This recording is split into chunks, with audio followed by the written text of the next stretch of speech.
Hi there guys, and welcome to the Watch channel. Today I wanted to talk to you about the topic of Homage watches, and this video came about because I recently purchased this watch, which is the Steinhart Ocean One 39 ceramic Kermit, and it led me to sort of think about the appropriateness or the acceptance of Homage watches within the watch collecting community.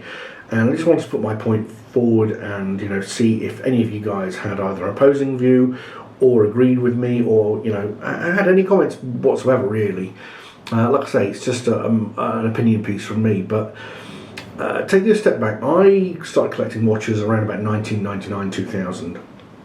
And my first watch was an old Seamaster 30 that my parents had given me, and it was a beautiful dress watch. I really enjoyed it, and I was just really intrigued by the movement and how all these little cogs could come about and create a instrument that could record time fairly accurately. Anyway, I was interested in getting a Rolex at that particular point, but by sheer virtue of my sort of status and I suppose my life at that point in time, I just didn't have the money. And by saying didn't have the money, I didn't have the money to be able to buy a Rolex Submariner at retail. I just couldn't walk into an authorised dealer and hand over the £5 or £6 grand or whatever they were. So that's when I sort of dipped my toe into Homages, and the first Homage that I purchased was an Invicta 9937. So for those of you guys that don't know, in the Invicta 9937 was their version of the Submariner, obviously a homage. It was a coin edge bezel, aluminium bezeled Submariner clone, but it had a Swiss Etta movement in it. And you know what? Put aside the fact it's Invicta and any preconceptions that you may have about that brand, that watch was stunning. Like 5 or 6 years, did not do, it was just brilliant. It didn't miss a beat. I ended up selling it to somebody else. As with everything, watch collectors, buying and trading, selling, regretting, all of that sort of stuff. But I sold the watch, and you know what, I did miss it.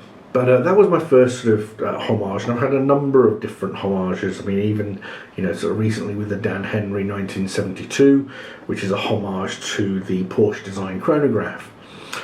Anyway, I was attracted to Steinhart's, and I've had a number of them through my watch collecting career.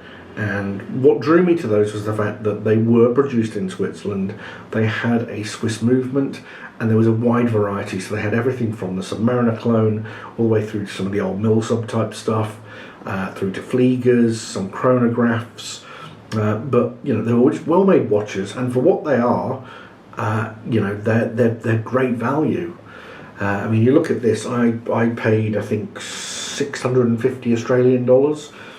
So what's that? Probably about 2% of what the Kermit would sell for. Not even that. Secondary market. And this is why I think homages have sort of come into play. You fast forward to 2021, and you see a lot of Rolex advertising in magazines. Particularly for new models that come out, but for the life of me I don't understand why the hell they're doing it, because you can't buy one. Now you go to an authorised dealer and you ask for a Submariner, they'll just laugh at you. I mean, you even walk into the authorised dealers and you look at the counter and there's some shitty gold ones, basically all of the less popular watches, and even then there's not very many. There's like cases that are completely empty. And you know what, for Rolex, it's a little bit embarrassing. It's sort of like going to a store that's closing down and just seeing all of the broken items or all the stuff that didn't want to be sold there, waiting to be begging to be picked up. And again, on the forums or on social media, you hear people say, "I've put my name down on the waiting list." Let's be honest, guys. There's no waiting list, all right? Like, there is a list of people who are interested in purchasing that watch, but the waiting list concept is just total bullshit. You know, an authorised dealer will sit there, they'll receive a watch, and they'll sit there and look and decide who they're going to offer that watch to. And it's based on one factor alone, which is how much money will that person be spending with me moving forwards or historically. So the person who's been spending the most amount of money and still wants a Submariner or wants another one will be the person that probably gets that call ahead of you walking in.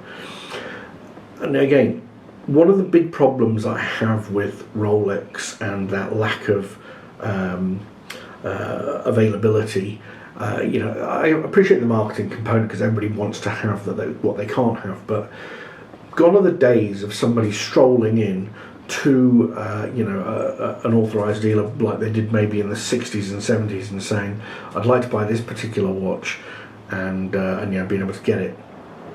But more so than that, that person actually wearing that watch as a timepiece and as their everyday watch. You see it, you know, I've seen clips on, you know, Antiques Roadshow, a guy who had purchased a Rolex GMT Master from PX while he was out in Vietnam, and he'd worn the watch for like 50 years, got it serviced a couple of times, and you know, treated it as an everyday watch. And obviously now it's worth an absolute fortune, but you know, the fact of the matter is those watches were purchased and they were worn. Nowadays, I would say that probably 80%, even higher, of those watches purchased at authorised retailers are then just whacked into a safe, and you know, keep the stickers on, keep the little tags and labels and all that, and then just resold. Now, I've got a problem with people reselling them.